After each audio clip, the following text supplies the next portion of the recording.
Chapitre 26. L'hégamonisme concernant les réflexions du très saint Ashiata chez Yimash, sous le titre « Horreur de la situation ». Belzébuth reprit. Le légamonisme au moyen duquel se transmettaient les réflexions du très saint Ashiata chez Yimash commençait par la prière suivante. Au nom de la cause de mon avènement, je m'efforcerai toujours d'être juste envers tout principe spiritualisé de notre Père commun, tout-puissant autocrate éternel, et envers tout principe de ces manifestations spiritualisées à venir. Amen. Il me fut ordonné d'en haut, à moi, infime parcelle du grand tout, de revêtir le corps planétaire d'un être tricentrique de la Terre,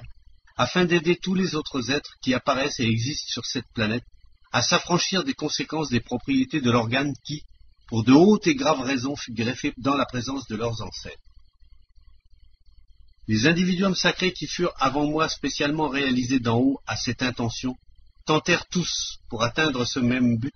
d'accomplir la tâche qui leur était dévolue, au moyen de l'une ou de l'autre des trois voies sacrées prédestinées au perfectionnement de soi par notre Créateur éternel lui-même, c'est-à-dire au moyen des voies sacrées qui se fondent sur les impulsions éthriques nommées foi, espérance et amour. Lorsque j'eus 17 ans révolus, je me mis, par ordre d'en haut, à préparer mon corps planétaire en vue de pouvoir être impartial pendant mon existence responsable. En me préparant ainsi, j'avais l'intention, dès que j'aurais atteint l'âge responsable, d'accomplir moi aussi la tâche qui m'était assignée au moyen de l'une ou de l'autre de ces trois impulsions éthriques sacrées. Mais il me fut donné, pendant la période de ma préparation, de rencontrer dans la ville de Babylone bien des êtres appartenant à presque tous les types déjà constitués, et je constatais au cours de mes observations impartiales les divers traits de leur manifestation éthrique. Dès lors s'insinua peu à peu en mon essence un doute grandissant sur la possibilité de sauver les êtres tricentriques de cette planète au moyen de l'une ou de l'autre de ces trois voies sacrées. Les diverses manifestations des êtres que je rencontrais ne firent qu'accroître mon doute et me convainquirent bientôt que ces conséquences des propriétés de l'organe Kunda-Buffer,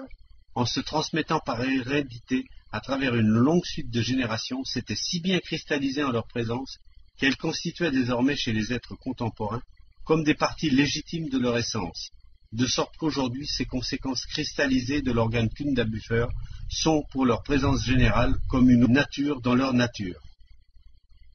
C'est pourquoi, lorsque je fus enfin devenu un être responsable, je décidai, avant d'arrêter mon choix sur l'une des trois voies sacrées en vue de mon activité ultérieure, d'amener mon corps planétaire à l'état de Cherkatnara sacré, c'est-à-dire jusqu'à l'état de perception éthrique, tout cerveau équilibré. Je gravis à cette fin le mont Fezinyama, où je passai 40 jours et 40 nuits à genoux, m'exerçant à la concentration. Les 40 jours suivants, je ne mangeais ni ne bus. Je me rappelais et analysais toutes les impressions laissées en moi par tout ce que j'avais perçu au cours de la période de préparation de mon existence. Les 40 jours et 40 nuits qui suivirent, je restais à genoux, je ne mangeais ni ne bus, et j'arrachais toutes les demi-heures, en divers endroits de ma poitrine, 2 poils à la fois. Et ce n'est qu'après avoir ainsi obtenu d'être entièrement libéré de l'influence de toute association corporelle ou spirituelle liée aux impressions de vie ordinaire, que je me mis à réfléchir à ce que j'allais faire. Les réflexions de ma raison purifiée me menèrent alors à la certitude qu'il était déjà trop tard pour sauver les êtres actuels au moyen de l'une de ces trois voies sacrées. Ces réflexions me démontraient catégoriquement que toutes les authentiques fonctions qui auraient dû être chez les hommes telles qu'elles sont chez tous les êtres tricentriques de notre grand univers avaient déjà dégénéré chez leurs ancêtres éloignés en d'autres fonctions faisant partie des propriétés de l'organe Kunda-Buffer et fort semblables aux véritables fonctions éthriques sacrées de foi, d'espérance et d'amour. Cette dégénérescence devait probablement son origine à ce fait qu'une fois l'organe Kunda-Buffer détruit chez leurs ancêtres, et bien que ceux-ci eussent alors acquis les facteurs des véritables impulsions éthriques sacrées, il leur restait encore le goût de nombreuses propriétés de l'organe Kunda-Buffer. Dès lors, celles des propriétés de cet organe qui ressemblaient aux trois impulsions sacrées se confondirent peu à peu avec ces dernières, de sorte qu'en leur psychisme se cristallisèrent des facteurs d'impulsion, de foi, d'espérance et d'amour, similaires certes aux véritables et cependant tout à fait singulières. Et les êtres tricentriques actuels croient, aiment et espèrent parfois tant avec leur raison qu'avec leurs sentiments. Mais comment croient-ils, comment aiment-ils et comment espèrent-ils? C'est là que réside toute la particularité de ces trois propriétés éthriques. Eux aussi, ils croient, mais cette impulsion sacrée ne fonctionne pas chez eux de manière indépendante, comme il en va généralement pour tous les êtres tricentriques doués des mêmes possibilités qui peuplent les diverses autres planètes de notre grand univers. Chez eux, cette impulsion surgit sous la dépendance de certains facteurs, déterminés en leur présence générale par ces mêmes conséquences des propriétés de l'organe Kunda-Buffer, telles ces singulières propriétés qui ont surgi en eux et auxquelles ils donnent les noms de vanité, amour-propre, orgueil, présomption, etc. Par suite, les êtres tricentriques de la Terre sont particulièrement sujets à percevoir et à fixer en leur présence toutes sortes de Singpurasaram, ou comme on le dit ici, ils ajoutent foi à n'importe quelle baliverne. Il est fort aisé de faire croire n'importe quoi à un être de cette planète, pourvu que la perception de cette baliverne, qu'elle soit provoquée consciemment du dehors ou qu'elle surgisse automatiquement, s'accompagne chez lui du fonctionnement de l'une ou de l'autre des données correspondantes, cristallisées en eux, de celles des propriétés de l'organe Kunda-Buffer qui constituent ce qu'on appelle la subjectivité de cet être, telles que l'amour-propre, l'orgueil, la vanité, la forfanterie, la vantardise, l'arrogance, et ainsi de suite. Lorsque pareille action est subie par leur raison dégénérée et par les facteurs également dégénérés dans leur localisation, chargés de réaliser les sensations éthriques, non seulement ils se cristallisent en eux une conviction erronée concernant la dite baliverne, mais après cela, ils iront même jusqu'à prouver avec ardeur à leur entourage, en toute sincérité et en toute confiance, qu'il en est précisément ainsi et qu'il ne saurait en être autrement. De leur côté, les données qui engendrent l'impulsion sacrée d'amour ont pris chez eux la même forme anormale. Dans la présence des êtres actuels, l'impulsion étrange à laquelle ils donnent eux aussi le nom d'amour demeure une source intarissable, mais cet étrange amour est lui aussi le résultat de certaines des conséquences cristallisées des propriétés de l'organe Kunda-Buffer, et cette impulsion surgit et se manifeste dans la présence de chacun d'eux de manière toute subjective, si subjective et si diverse que si l'on interroge une dizaine d'entre eux sur la manière dont ils ressentent cette impulsion intérieure, en admettant bien entendu que par extraordinaire, ils répondent sincèrement et donnent une franche description de leurs véritables sensations, et non point celles qu'ils ont lues quelque part ou dont ils ont entendu parler, tous les 10 répondront différemment et parleront de 10 sensations tout à fait distinctes. L'un n'expliquera cette impulsion que sous son aspect sexuel, un autre n'y verra que pitié, un troisième que désir de soumission, un quatrième que communauté d'intérêt à l'égard de choses extérieures, et ainsi de suite. Mais aucun d'eux ne saura décrire, ne serait-ce que de très loin, la sensation du véritable amour. Et personne ne saura la décrire parce que aucun des êtres hommes ordinaires d'ici ne ressent plus depuis longtemps déjà la sensation de l'impulsion éthrique sacrée du véritable amour. Et comme ils ignorent ce goût, ils ne sauraient se représenter si peu que ce soit cette impulsion éthrique sacrée qui apporte le plus de béatitude dans la présence de tout être tricentrique de l'univers et qui constitue en nous, conformément à la prévoyance divine de la grande nature, des données telles qu'en ressentant leurs résultats, nous pouvons en toute félicité nous reposer des efforts méritoires que nous avons accomplis en vue de notre propre perfectionnement. De nos jours, lorsqu'un de ces êtres tricérébraux en aime un autre, il aime cet autre, soit parce que celui-ci l'approuve toujours et le loue de manière imméritée, soit parce que le nez de cet autre ressemble fort au nez de la femelle ou du mâle avec lequel s'est établi, de par les lois cosmiques de type et de polarité, un contact qui n'a pas encore été rompu, soit enfin pour cette seule raison que l'oncle de l'être qu'il aime fait d'excellentes affaires et pourrait bien un beau jour l'aider à en faire autant, et ainsi de suite. Mais jamais plus les êtres hommes d'ici n'aiment du véritable amour impartial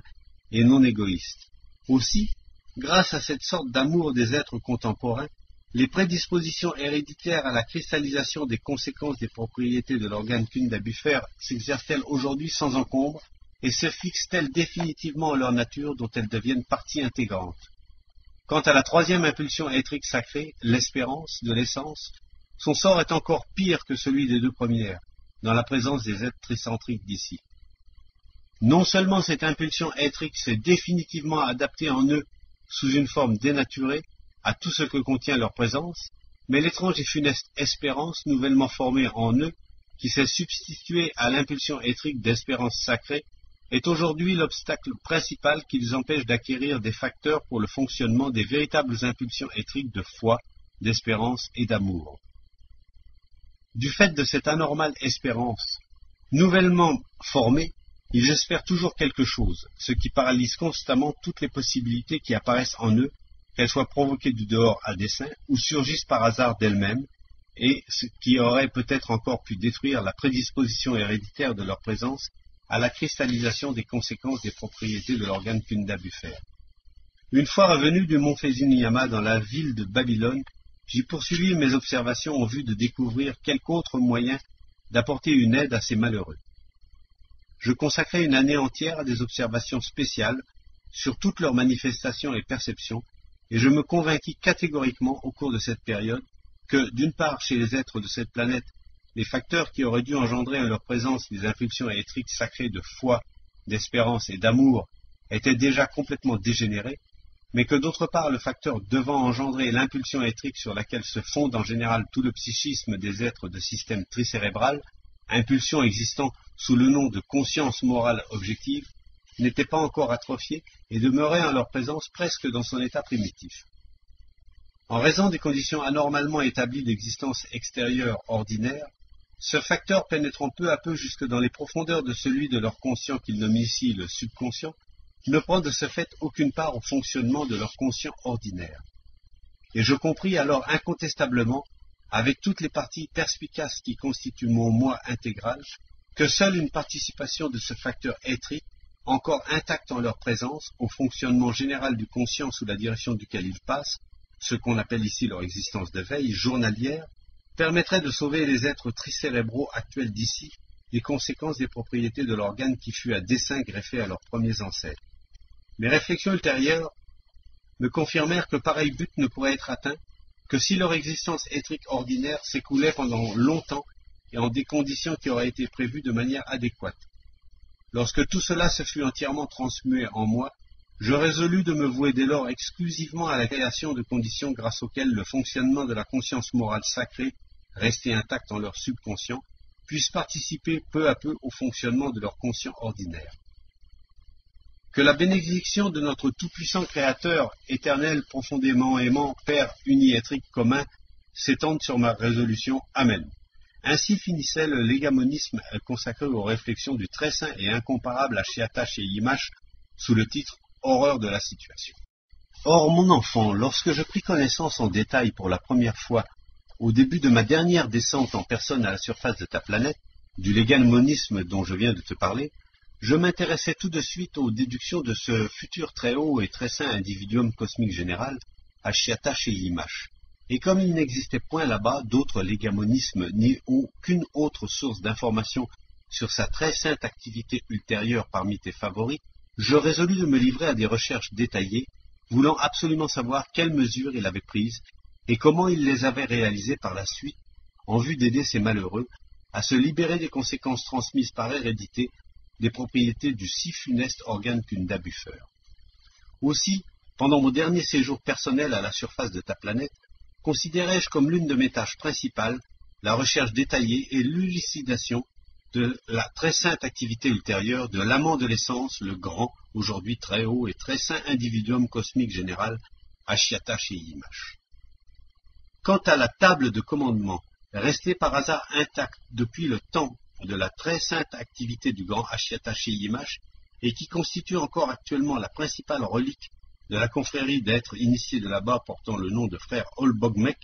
j'eus l'occasion de la voir au cours de mon dernier séjour là-bas, et d'en lire l'inscription gravée dans le marbre. Mes recherches ultérieures me montrèrent que lorsque par la suite le très saint Ashiata chez Yimash eut organisé là-bas les conditions particulières d'existence éthrique ordinaire qu'il s'était proposé d'établir, on plaça sur son initiative et d'après ses conseils, en des endroits appropriés de plusieurs grandes villes, des tables de commandement où étaient gravés de nombreux préceptes et sentences en vue d'une existence normale. Mais plus tard, leur grande guerre ayant repris, toutes ces tables de commandement furent détruites par ces étranges êtres eux-mêmes, à l'exception d'une seule d'entre elles qui s'est conservée jusqu'à nos jours, on ne sait comment. Elle est actuellement le bien le plus précieux de cette confrérie. Dans le marbre était gravée une inscription concernant les impulsions éthriques sacrées nommées foi, amour et espérance. La voici. Foi, amour, espérance. La foi de la conscience est liberté.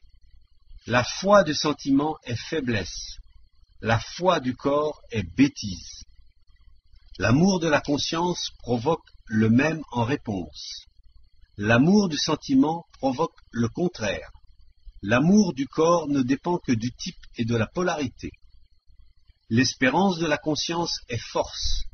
L'espérance du sentiment est servitude. L'espérance du corps est maladie.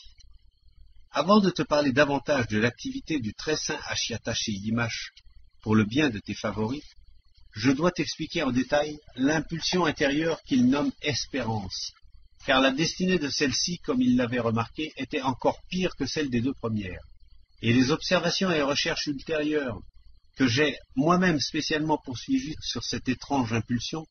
me montrèrent avec clarté que les facteurs qui engendrent dans leur présence une telle impulsion anormale sont en effet pour eux des plus funestes. Cette anormale espérance fit apparaître là-bas, avec une tendance à se développer, une maladie fort originale, insolite au plus haut degré, qui sévit encore de nos jours et qui porte le nom de demain. Cette étrange maladie de demain a de terribles effets, surtout pour les malheureux êtres tricérébraux de là-bas, qui, apprenant par hasard qu'il se trouve en eux certaines conséquences indésirables, s'en convainquent catégoriquement de toute leur présence, et qui savent quels efforts il leur est indispensable de faire pour s'en affranchir, et même comment les faire. En effet, à cause de ce funeste aspect de l'immense et terrible mal, concentré pour diverses grandes et petites raisons dans le processus d'existence éthrique ordinaire de ces misérables êtres tricérébraux, ceux d'entre eux qui viennent par hasard à apprendre tout cela ne parviennent jamais à effectuer les efforts requis et, remettant de lendemain en lendemain, perdent eux aussi toute possibilité de parvenir à quoi que ce soit d'effectif. Cette étrange maladie de demain, si funeste à tes favoris, est devenue une entrave pour les êtres actuels, non seulement en ce qu'elle les prive à jamais de toute possibilité d'exclure de leur présence les conséquences cristallisées de l'organe Kunda Buffer, mais encore en ce qu'elle les empêche pour la plupart de remplir honnêtement ne serait-ce que les obligations éthriques tout à fait indispensables à l'existence ordinaire dans les conditions déjà établies. À cause de la maladie de demain, les êtres tricérébraux de là-bas, les contemporains surtout, remettent presque toujours à plus tard ce qu'il faudrait faire au moment même, convaincus que plus tard ils sauront faire mieux et plus. Même ceux d'entre eux qui reconnaissent par hasard, de par leur raison ou par suite d'une action consciente venue du dehors, leur complète nullité, puis en viennent à la ressentir de toutes leurs parties spiritualisées distinctes, et qui apprennent par hasard encore les efforts électriques qu'il importe de faire, et comment les faire pour devenir tels qu'il convient à des êtres tricérébraux, même ces êtres-là, remettant de lendemain en lendemain, parviennent presque tous à ce bien triste jour où surgissent en eux et commencent à se manifester les signes précurseurs de la vieillesse appelés impuissance et débilité, lesquels constituent le lot inévitable de toutes les formations cosmiques grandes et petites vers la fin de leur existence. À ce propos, il me faut absolument te parler de l'étrange phénomène que j'ai remarqué là-bas pendant les observations et recherches auxquelles je me suis livré sur la présence presque entièrement dégénérée de tes favoris. Je constatais positivement que chez un grand nombre d'entre eux, vers la fin de leur existence planétaire, la plupart des conséquences cristallisées en leur présence générale des propriétés de ce même organe commençaient à s'atrophier d'elles-mêmes et que certaines d'entre elles disparaissaient même complètement, ce qui leur permettait de mieux voir et de mieux sentir la réalité. Alors, apparaît dans la présence générale de tes favoris un intense désir de travailler sur eux-mêmes, de travailler, comme ils le disent, à sauver leurs âmes. Mais bien entendu, ces désirs-là ne servent déjà plus à rien, pour la seule raison qu'il est trop tard pour eux. Le temps qui leur avait été dispensé à cette fin par la grande nature est révolu, et bien qu'ils voient et sentent l'obligation de réaliser les efforts éthriques nécessaires, ils n'ont maintenant pour réaliser leurs désirs plus rien d'autre que ces envies infructueuses et cette impuissance sénile. Or, mon enfant, mes recherches et investigations ultérieures sur l'activité du très saint Ashiata Shiyimash pour le bien des êtres tricérébraux qui surgissent et existent sur ta planète me montrèrent ceci. Lorsque ce grand individuum sacré, presque incomparable par sa raison, se fut définitivement convaincu que les voies sacrées habituelles destinées au perfectionnement de tous les êtres tricentriques de l'univers ne convenaient plus aux êtres de la planète Terre, alors, après cette année qu'il avait consacrée à effectuer des observations et des recherches spéciales sur leur psychisme, il gravit à nouveau le mont Fujinyama, où pendant plusieurs mois terrestres il réfléchit contemplativement à la manière de réaliser son dessein, c'est-à-dire de sauver les êtres de cette planète de leur prédisposition héréditaire à cristalliser les conséquences des propriétés de l'organe Kunda-Buffer, et cela au moyen des données restées intactes dans leur subconscient, pour l'impulsion éthrique sacrée fondamentale de conscience morale objective. Ces réflexions le convainquirent définitivement qu'en vérité il était possible de les sauver au moyen des données susceptibles d'engendrer cette impulsion éthrique sacrée, mais à cette seule condition que les manifestations de ces données restées intactes dans leur subconscient participent intégralement au fonctionnement du conscient, sous la direction duquel s'écoule leur existence de veille journalière, et que cette impulsion éthrique se manifeste pendant une longue période sous tous les aspects de ce conscient.